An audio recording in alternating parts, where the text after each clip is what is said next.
हमारे से किसी की दुश्मनी नहीं है। आगे सुरक्षित हमें चाहिए। धी बेटी हमारी स्कूल जाती हैं। पॉइंट नोट करिए, तो कैराना है मंगलोर। क्या बेंगलोर को कैराना बनाने की तैयारी हो रही है? क्या मुस्लिम बहुल कैराना में हिंदू असुरक्षित हैं?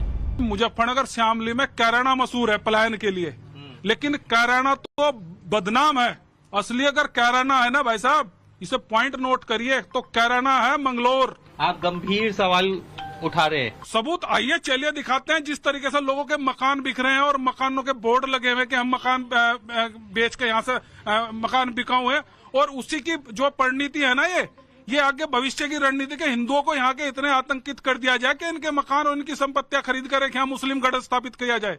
वादिदेव महादेव और जगत जननी माँ बगलामुखी माता के चरणों में नमन करते हुए मैं यति राम स्वरूपानंद गिरी शिष्य महामंडलेश्वर यति नरसिंहानंद गिरी महाराज जी, मैं उत्तराखंड के सभी सनातनी हिंदुओं से कहना चाहता हूं कि आप लोगों को हल्द्वानी का बर्फुना कांड याद होगा। खटीमा में जो पथराव हुआ वो भी कांड आपको याद होगा। ऐसे बहुत सारे जो है कांड आपको उत्तराखंड के याद होंगे। और अभी ताजा ताजा जो मंगलोर में हुआ वो भी आप लोगों को शायद याद होगा, देखा होगा। आप लोगों ने टीवी चैनलों पर देखा होगा कि किस प्रकार से मुसलमानों ने हिंदू घरों पर पत्थर बरसाए, हिंदुओं के घर तोड़े, और कितना हौसला बुलंद होता चला जा रहा है इन मुसलमानों का। मैं निरंतर आप लोगों को कहता आ रहा हूं और बार बार यह कहता आ रहा हूं कि यदि एक भी मुसलमान अगर उत्तराखंड में रहा, अगर बचा, तो आने वाला समय मात्र 10 वर्ष का उत्तराखंड का भविष्य है।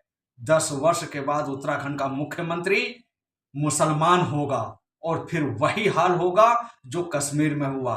कश्मीर से भी बुरा हाल उत्तराखंड का होगा। मंगलोर की घटना, कितना पथराव करा, पुलिस वालों के ऊपर भी पथराव किए हैं। ये सारी बातें आप सभी सनातनी हिंदुओं को ज्ञात होगा। मैं उत्तराखंड के शासन प्रशासन और सरकार से बताना चाहता हूं कि अगर एक भी अगर मुसलमान अगर उत्तराखंड में बचा, एक भी मस्जिद मजार अगर बचे, तो उत्तराखंड का भविष्य 10 वर्ष में समाप्त हो जाएगा। केवल 10 वर्ष का ही है उत्तराखंड का भविष्य।